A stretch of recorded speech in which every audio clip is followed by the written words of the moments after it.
또 맞았어. 하나 맞았어.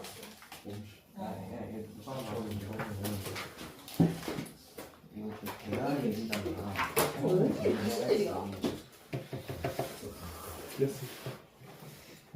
틀렸어. 뭐야? 아니 이게 왜 틀렸는지 잘 모르겠다.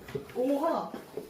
나도 오늘 틀렸는데 이게 왜 틀렸는지 모르겠어. 갖고 돌리고 넘기면서.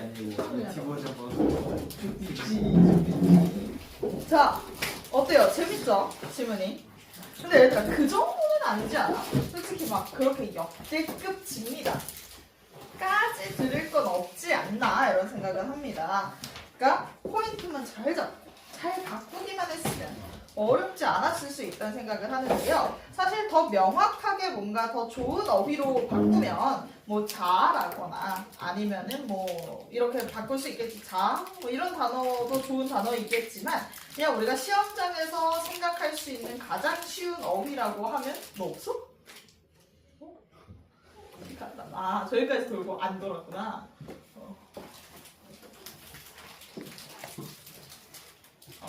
좋은 단어라고 한다면 이제 우리가 나랑 너 정도까지는 생각해낼 수 있지 않았을까 싶기는 해요. 딱 너희들의 수준에서 아랑 비아를 가장 쉬운 단어로 바꾸면 나랑 타인이겠지. 요건 여러분들이 아까 정의 보면서 같이 잡아봤었잖아. 그럼 이제 바꿔서 하나씩 읽어보도록 합시다.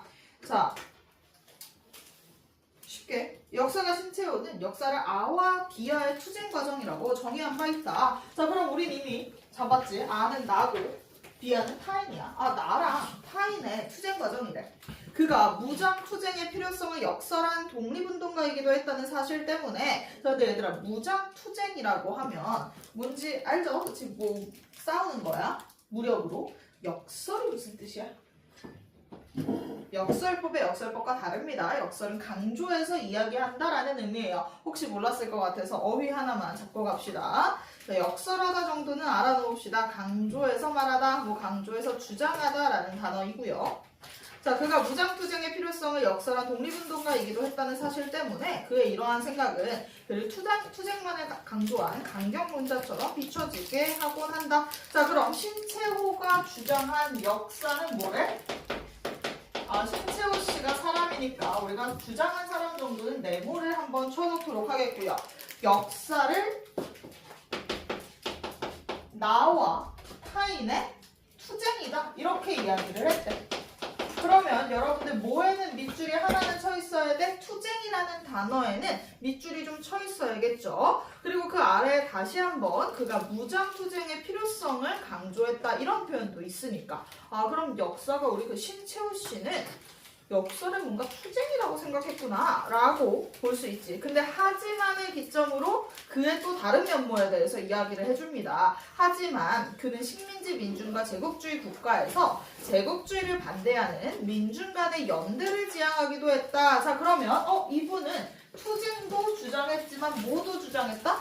연대도 주장했구나. 연세 유니버시티 아니겠지. 뭐야? 그렇지. 함께하는 거. 그걸 또 주장하기도 했대. 요 두 가지의 밑줄이 쳐 있어야겠죠. 그의 사상에서 투쟁과 연대는 모순되지 않는 요소였던 것이다. 그러니까 충돌하지 않는다 이런 뜻이겠지. 자, 이를 바르게 이해하기 위해서는 그의 사상 핵심 개념인 아를 정확하게 이해할 필요 있다 하면서 우리가 방금 전에 이제 들어가기 전에 같이 한번 잡았었던 아의 정의가 나옵니다. 신채호 사상에서 아란 자기 본위에서 자신을 자각하는 주체인 동시에 항상 나와 상대하고 있는 존재인 비아와 마주선 주체를 의미한다 라고 했어. 자, 우리 아까 그러면서 여기서 잡았던 거죠. 이 단어를. 그럼 아를 가장 쉬운 말로 바꾸면 뭐겠냐. 그게 바로 나라고 우리가 함께 찾아냈었고 비아는 너 혹은 타인이라고 읽어낼 수 있겠다고 했었죠. 그래서 나라는 존재는 뭐래? 나를 계속 자각하는 주체래. 그리고 나서 너랑 마주 서 있대요. 그러면 나랑 타인은 얘는 좀 다른 존재로 봤었나 봐요. 자, 그러면서 자신을 자각하는 누구나 아가 될 수 있다는 상대성을 지니면서 자, 그러면 얘는 지금 이 나라는 개념에 대해서 특징을 설명해주고 있네. 뭐 어떤 특징이 있대? 자각하는 누구나 아가 될 수 있다는 상대성. 누구나 정도의 밑줄을 쳐 있어야겠죠. 그리고 또 어떤 특징을 갖고 있대? 비아와의 관계 속에서, 그러니까 솔직히 우리도 그렇잖아. 나만 있으면 나라는 존재에 대해서 인식하지 않는데 타인을 봐야 나라는 존재에 대해서 인식이 되겠지. 그렇기 때문에 비아와의 관계 속에서 꼭 생기게 된대요. 그러면 비아가 꼭 필요하겠구나. 요 정도 밑줄 쳐놓고 있어야겠죠. 이게 중요한 포인트일 테니까 신채원은 조선 민족의 생존과 발전의 길을 모색하기 위해 조선 상고사라는 책을 썼대요. 그러면서 아의 이러한 특성을 규정했는데 그는 아의 자성, 곧 나의 나된 그럼 얘는 아라는 존재는 또 뭐가 있다라고 얘기를 했어?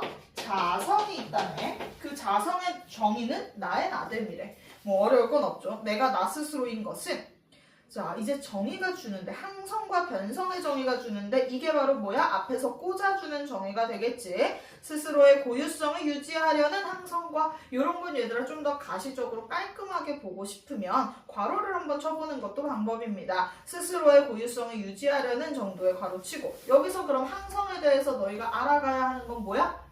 유지가 되겠지. 근데 솔직히 항성이라는 단어는 너희 뭐 과학 시간에도 배우지 않니? 그렇기 때문에 아는 단어였어서 그냥 넘어갔어도 상관은 없습니다. 근데 몰랐을 수 있으니까. 자, 자성은 뭐랑 뭐로 나뉜데? 항성과 변성으로 나뉜데 항성에 대해서는 몰랐다면 뭐에 밑줄 치면 되고 유지에다가 밑줄 치면 되고 그러니까 나 스스로의 뭔가 특성을 유지하려는 거. 그러면 변성은 뭐에 밑줄 쳤어야 돼? 변화에 적응하는 거에 밑줄을 치면 되겠죠. 근데 항성과 변성이라는 단어 자체가 그 의미를 갖고 있으니까 난 좀 똑똑해서 다 아는 단어였어 하면 넘어가도 됩니다. 얘들아 그 모든 뭐 밑줄이나 이런 것들은 개인이 어느 정도의 배경 지식을 갖고 있냐에 따라 좀 달라지겠죠. 본인의 독해력에 따라서도 달라질 거고. 자 근데 뭐 어쨌든 몰랐으면 밑줄, 뭐 알았으면 넘어가. 자, 이는 항성을 통해 아 자신에 대해 자각하며, 그치 항성이 아까 뭐였어? 나의 그런 고유한 특성을 유지하는 거잖아. 예를 들어서 나는 이제 뭐 성실한 스타일이야. 그러면 항성을 통해서 그걸 계속 자각하는 거야. 난 참 성실하지. 이런 나의 고유성을. 그리고 변성을 통해서는 뭘 갖게 된대? 또 자기 의식을 갖게 되는 걸 이야기를 한대. 그러면 항성을 통해서는 나를 인식함으로써, 아를 인식함으로써 고유성을 뭔가 자각이죠. 죄송합니다. 고유성을 인식하면서 자각하고 변성을 통해서는 뭐를 인식하면서 비하에 대해서 인식하면서 타인을 인식하면서 뭐 하는 거야? 자기의식. 나는 어떤 사람인가. 그리고 자성이 시대와 환경에 따라 변화하는데 그렇기 때문에 결과적으로 항성과 변성을 갖고 있는 이 나라는 사람의 성질은 뭐한대? 변화한대. 변화 정도까지 잡아놓으면 끝나겠죠. 이 문단의 내용도. 크게 어려운 내용 없었습니다. 뭐만 잘 잡았으면 아가 나고 비아가 타인이다만 알았으면 크게 어렵지 않았을 내용입니다. 그리고 또 신채원은 아라는 존재, 그러니까 나라는 존재가 있는데 얘를 이제 종류를 나눠서 설명을 하겠다고 하네. 자, 얘를 종류를 나눈다고 하면 간단하게 옆에 적어 놓으시면 편합니다. 소아와 대아로 구분을 하겠대. 자, 그에 따르면 소아는 개별화된 개인적 그러면 소아는 뭐야? 뭔가 개인적인 나래. 뭔가 개인 같은 느낌이겠지. 그럼 대아는 국가와 사회 차원의 나래. 그럼 뭐겠니? 그러니까 국가 같은 거 얘기하는 거겠지. 우리나라 이런 얘기를 하겠지. 나라는 범주에 있는데 국가래. 그럼 우리나라지. 이게 바로 소아와 대아를 또 쉬운 말로 바꿔봤을 때 나오는 결과가 되겠지. 계속 너희들이 해야 하는 건 이해라고 하는 게 그렇게 어렵지 않습니다. 이해라는 건 너희들에게 쉬운 말들로 바꿔보는 게 바로 이해하는 과정입니다. 자, 그래서 소아는 개인, 대아는 국가. 소아는 자성은 같지만 상속성과 보편성은 갖지 못한대. 그러면 뭔가 개인은 자성은 가져. 그치? 우리 뭐 항성과 변성 다 있잖아. 근데 뭐는 어때? 상속성과 보편성은 어때? 뭐 이런 거에 X 쳐놓으시면 되겠지. 아직 상속성과 보편성이 뭔지는 몰라. 자, 그 다음 대아는 근데 뭐를 갖고 있대? 대아는 자성도 있대. 근데 뭐도 있대? 상속성도 있고 보편성도 있다네. 이런 거 이제 동그라미 쳐놔야겠죠. 자, 여기서 상속성이나 혹시 몰라서 또 정의를 주고 있네. 자, 정의는 그럼 여기 또 밑줄 쳐야겠지. 포인트 잡아서. 시간적 차원에서 나의 생명력이 지속되는 것을 뜻하며 그럼 여기에 밑줄 뭐에 치면 될까? 지속 혹은 시간. 둘 중에 하나 치시면 되겠죠. 시간, 지속. 보편성은 뭐래? 공간적 차원에서 아의 영향력이 파급되는 것 혹은 공간 혹은 파급 정도의 밑줄 치면 될 겁니다.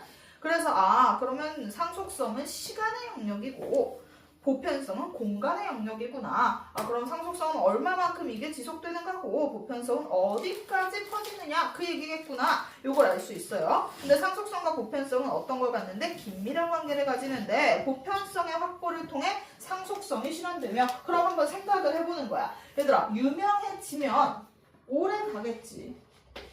그리고 상속성 오래 가면 유명해지겠지. 이게 뭔가 서로 영향관계에 있겠죠. 자, 그렇기 때문에 서로 영향을 준대. 자, 그 다음 대하가 자성을 장악한 이유. 대하가 누구였어? 우리나라겠지. 우리나라가 자성은 뭐였어? 항성과 변성을 모두 뜻하는 그 국가 스스로의 특성을 자각한 이후 항성과 변성의 조화를 통해서 상속성과 보편성을 실현할 수 있다. 그러면 국가는 어떻게 하면 상속성과 보편성을 실현할 수 있대? 자성을 잘 활용하면 상속성과 보편성을 가질 수 있대. 자성이 뭐라고? 항성과 변성이었죠. 그러면 얘는 자성에 해당하는 항성과 변성을 조화를 이루면 상속성과 보편성을 이룰 수 있대. 상속성이 아까 뭐였어? 오래가는 거, 그치? 지속하는 거. 보편성? 유명해지는 거. 이런 거였잖아. 영향력이 커지는 거. 그럼 국가가 좀 좋은 국가가 되려면 뭐를 가져야 되는구나? 항성과 변성이 조화가 잘 이루어져야 되는구나. 이 정도 잡고 가면 되겠습니다. 만약 근데 대하의 항성만 크고 변성이 작아. 그럼 어떻게 된대? 야, 항성 그치? 유지만 하려고 하고 변화를 안 하면 날아가겠지. 멸절한대. 자, 그럼 또 항성은 또 작고 변성만 커. 그러니까 고유성은 안 지켜. 우리나라 문화는 다 갖다 버리고 그 막 변하려고만 해. 그럼 어떻게 돼? 우월한 비하가 누구겠어 그럼? 타인. 그치? 타인이 누구야? 다른 나라겠지 여기서는. 그럼 다른 나라한테 정복당할 거래. 그치? 우리 다른 나라 미국만 따라가려고 영어만 쓰다 보면 그냥 미국이 돼버리겠지. 그런 느낌을 얘기하는 거죠. 이러한 아의 개념을 통해 우리는 투쟁과 연대에 관한 신재호의 인식을 정확하게 이해할 수 있다. 일본의 제국주의 침략에 직면하여 그는 신국민이라는 새로운 개념을 제시하고 조선 민족이 신국민이 될 때 민족 생존이 가능하다고 보았다. 그러니까 우리 민족이 살아남으려면 뭐 해야 되는데 갑자기 신국민이라는 개념을 얘기하네. 좀 뜬금없어 보이겠지만 일단 따라가. 신국민이 뭘까?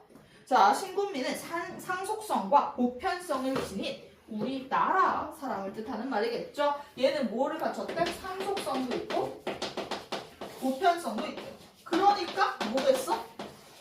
소아가 아닌 대아래 국가적인 나가 되는 거죠. 자, 그러면서 뭐라고 이야기를 하고 있어? 역사 주체의식이라는 항성과 제국주의 국가에 대응하여 생긴 국가정신이라는 변성을 갖춘. 그치? 우리가 자성까지 갖추고 있어야 돼야잖아. 그럼 얘는 변성도 있고 항성도 잘 있는 그런 멋쟁이를 우리는 신국민이라고 불러줄 거래. 또한 그는 일본을 중심으로 서구 열강에 대항하자는 동양주의에 갑자기 또 반대를 했대. 자, 동양주의를 혹시 몰랐다면 정의를 주고 있으니까 이해하고 넘어가면 되겠네요. 동양주의라고 하면 일본이 대장이 돼서 우리가 서양을 무찔러보자. 이런 주장이 옛날에 있었어요. 제국주의 시절에. 얘들아, 제국주의라는 말 정도는 알고 있어야 됩니다. 혹시 그래서 우리 배경 지식들 아직 여러분들은 고1에서 2로 넘어가는 단계이기 때문에 배경 지식 모르는 게 나오면 정리하고 가시면 너무 좋겠지. 제국주의가 뭐야 얘들아? 식민지화. 그치? 식민지화하고 우리가 뭔가 이런 옛날에 영국이나 일본들이 했었던 거죠. 나라들 다 잡아먹고 큰 나라가 되어서 식민지화 시키는 거. 그걸 제국주의라고 부릅니다. 자, 그래서 얘는 일본을 중심으로 이제 서구 열강에 대항하자는 동양주의. 얘도 이제 일본도 제국주의자였고요. 그러니까 다 식민지로 만들어서 우리가 하나가 될 거고, 일본 vs 서양 이래가지고 싸워서 우리가 또 이겨보자. 이런 게 바로 동양주의였습니다. 자, 그럼 동양주의는 비하인 일본이 그럼 이제 얘가 생각하는 비하가 누구인지 나왔네. 얘가 생각하는 비하는 누구야? 신채호가 생각하는 비하? 일본. 그치? 타인인 일본이 나가 돼요. 그러니까 우리 편이 된다는 뜻이잖아. 타인인 일본이 갑자기 동양, 우리 한편이야 이러면서 나가 돼서 동양을 통합하는 길이기 때문에 조선 민족의 나라는 그 개념이 위협받는다라고 보았다. 당연하겠지. 우리가 일본에 그럼 속국이 되는 느낌이 강할 테니까. 식민 지배가 심화될수록 일본의 동화되는 세력이 증가하면서 신채호는 나라는, 우리 조선의 그 나라는 개념을 더욱 명료화할 필요가 있었다. 이에 그는 조선 민중을, 나의 중심에 딱 조선 민중을 놓으면서도 아에도 일본에 동화된 아 속의 비하가 있고, 자 그럼 아 속의 비하는 조선 속의 일본이야. 그럼 누굴 뜻할까? 정확했어. 이런 식으로 읽어내면 돼. 얘들아, 아 속의 비하가 누구야? 친일파야. 그 다음 비하에도 아와 연대할 수 있는 비하 속에 아가 있대. 그럼 얘는 누구야? 그렇지. 일본에도 그런 애들이 있었다 그랬잖아. 일본인인데 독립운동가인 사람들도 있었잖아. 이제 그런 사람들이 바로 비하 속의 아가 되겠지. 일본인이기는 한데 독립운동에 도움을 주는 사람들이 있음을 밝혔다. 민중은 비하에 동화된 자들을 제외한 조선민족, 그러니까 친일파를 뺀 우리 민족을 민중이라고 의미를 했대요. 그는 조선 민중을 민족 내부의 압제와 위선을 제거함으로써 참된 민족 생존과 번영을 달성할 수 있는 주체이자 제국주의 국가에서 제국주의를 반대하는 민중과의 연대, 그러니까 뭐 비하 속의 아와의 연대를 통해서, 그러니까 일본 독립운동가라는 건 또 소통해야지. 그래서 연대를 통해 부당한 폭력과 억압을 강제하는 제국주의에 저항할 수 있는 주체로 보았다. 이러한 민중연대를 통해 인류로서 인류를 억압하지 않는 자유를 지향했대. 이게 끝입니다. 생각보다 심플했어요. 그죠? 자, 그러면 말만 바꿔서 가면 되겠구나가 오늘의 핵심 내용이 되겠지. 어려운 지문은 쉬운 내용으로 바꿔서 기억하시면 됩니다. 자, 그럼 문제 답 하나씩 또 얘기를 해볼 텐데요. 첫 번째 문제. 답은 쉬웠습니다. 요건 좀 그저 좋죠. 4번이죠. 단순 일치 불일치 문제였고요. 있는지 없는지만 구분하면 됐던 문제인데요. 신채호 사상의 핵심 개념에 대한 이해의 필요성. 우리 아까 이 신채호의 뭐를 이해하려면, 투쟁과 연대를 이해하려면 나라는 개념을 잘 알아야 된다 이러면서 얘기를 해줬었고요. 2번 신채호 사상에서의 자성의 의미, 자성이 뭔지 정의 줬었잖아. 자, 그 다음 신채호가 밝힌 대화와 소화의 차이. 그 다음 네 번째, 신채호 사상에서 대화의 역사적 기원? 역사적 기원까지 얘기한 적은 없었습니다. 그래서 답은 4번. 자, 두 번째 문제 봅시다. 윗글의 자성에 관한 이해로 가장 적절한 것을 고르라고 했네. 자, 자성이래. 자성 어떤 내용이었어? 유족 파트였죠.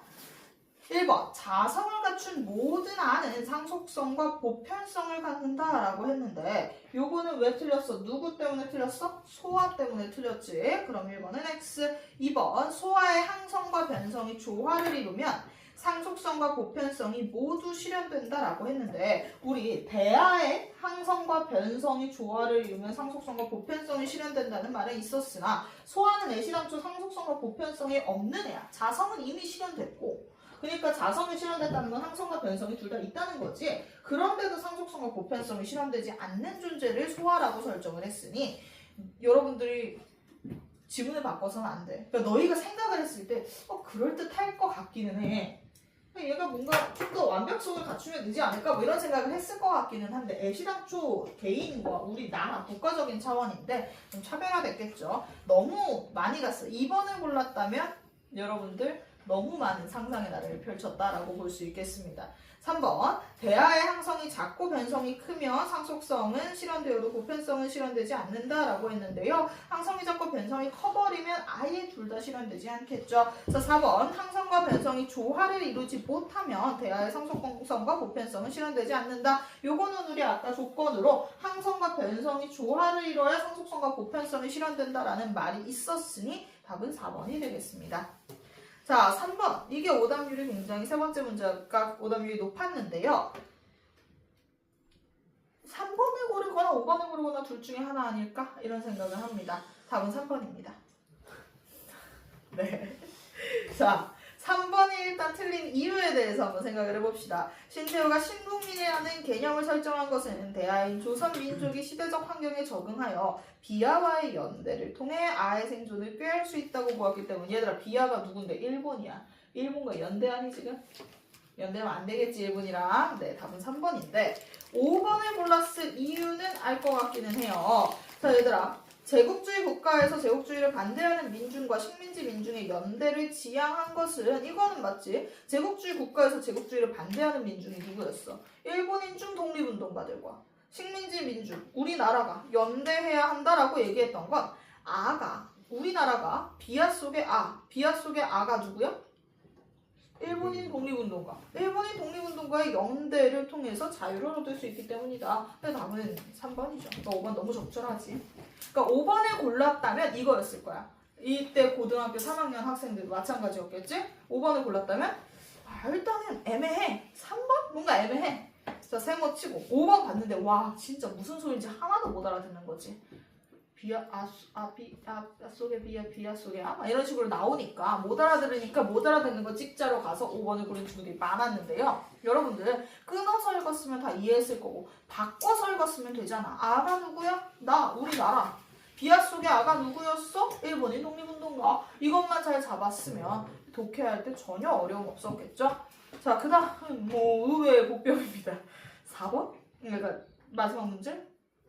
답은 3번이죠. 파급이 이게 맞지 않나요?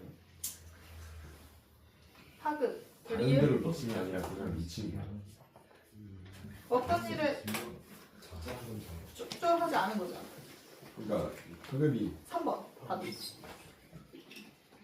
답은 3번입니다. 설정 이것도 맞지 않나요? 파급은 그 정의가 맞아요. 자, 자기의식을 갖게 되는 것으로 설정하였다라고 했고요. 여러 가운데 하나를 뽑는 거래. 설정은 뭐야? 관계 속에서 자기의식을 갖는 것으로 뭔가 정의했다, 개념을 확립했다, 이 정도가 설정일 텐데 여기서 갑자기 뽑았대잖아.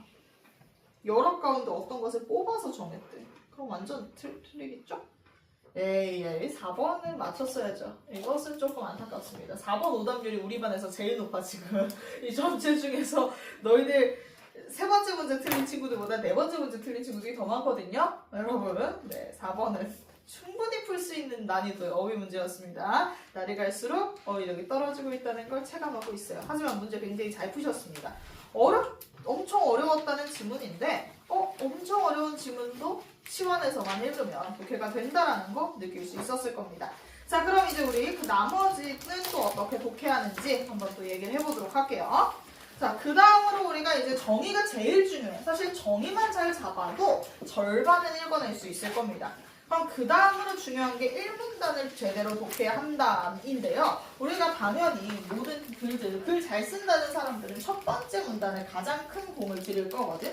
서론이라고 흔히 부르고 첫 번째 문단은 모든 것을 두괄식으로 많이들 이야기하니까 주제도 첫 번째 문단에 들어가 있고 다 그럴 거란 말이야. 그래서 첫 번째 문단을 잘 읽는 게 너무 중요합니다. 그럼 첫 번째 문단 어떻게 읽냐? 가장 먼저 해줘야 되는 건 핵심어를 좀 찾아주면 편할 겁니다.